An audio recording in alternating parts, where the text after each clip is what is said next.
Assalomu alaykum. Assalomu alaykum. Biz tuman axborot kutubxona markazidamiz. Buni? Sizlarni 14-yanvar Vatan himoyachilar kuni bilan tabriklaymiz. Rahmat. Sizlarga qisqacha savollarimiz bor edi. Keling, Agar ruxsat bersangiz. Keling. Nega aynan 14-yanvar Vatan himoyachilari kuni sifatida nishonlanadi? Shu savolimizga javob bera olasizmi? Javob beramiz. 14-yanvar kuni nishonlanish sababi 1992-yil qurolli kuchlar tashkil qilinganligi sababli o'sha 14-yanvar kuni bayramimiz nishonlanadi. Rahmat, javobingiz to'g'ri.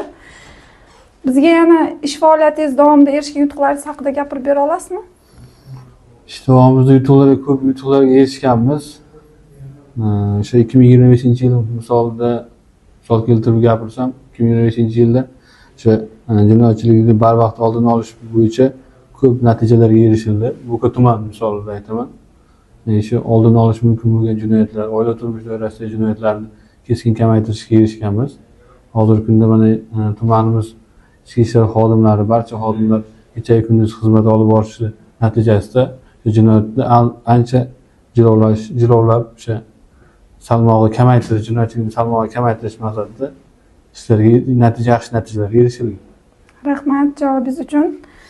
Sizga kutubxona markazimiz tomonidan kitob sovg'a qilamiz. Rahmat. Bayram bilan tabriklab, bu bizning tashrif qog'ozimiz. Rahmat. Sizga va siz kabi ichki ishlar xodimlariga, yurtimizning mard o'g'lonlariga tansihatlik tilab qolamiz.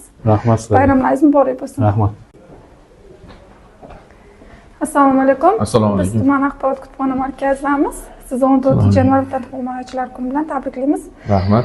Sizga qisqacha savolimiz bor edi. Mayli, bemalol bering. Vatan himoyachisi deganda kimlar tushuniladi?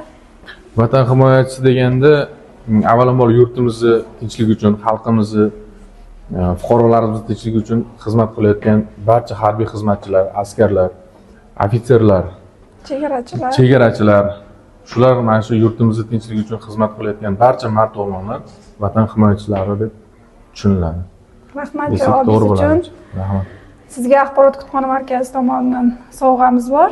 Rahmat. Bu bizning tashrif qog'ozimiz. Rahmat. Siz va siz kabi ichki ishlar xodimlarini, yurtimizning mard o'g'lonlarini 14-yanvar Vatan himoyachilari kuni bilan tabriklaymiz. Sog' salomat bo'linglar. Rahmat sizlarga. Assalomu alaykum. Biz axborot kutubxona markazidamiz. Sizni 14-yanvar Vatan himoyachilari kuni bilan tabriklaymiz. Sizga qisqacha savolimiz bor edi.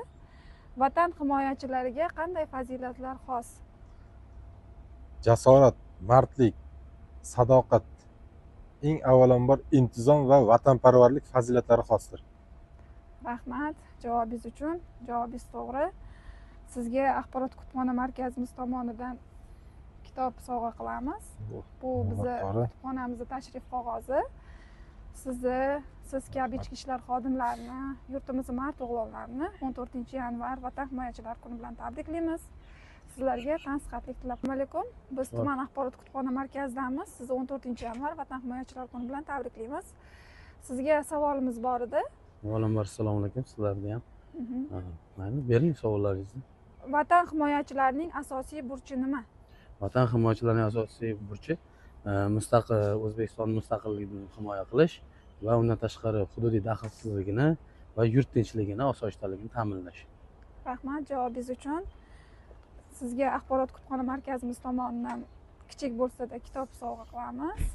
Bu bizning tashrif qog'ozimiz. Rahmat. Sizni va siz kabi ichki ishlar xodimlarini, yurtimizning mard o'g'lonlarini 14-yanvar Vatan himoyachilari kuni bilan tabriklaymiz.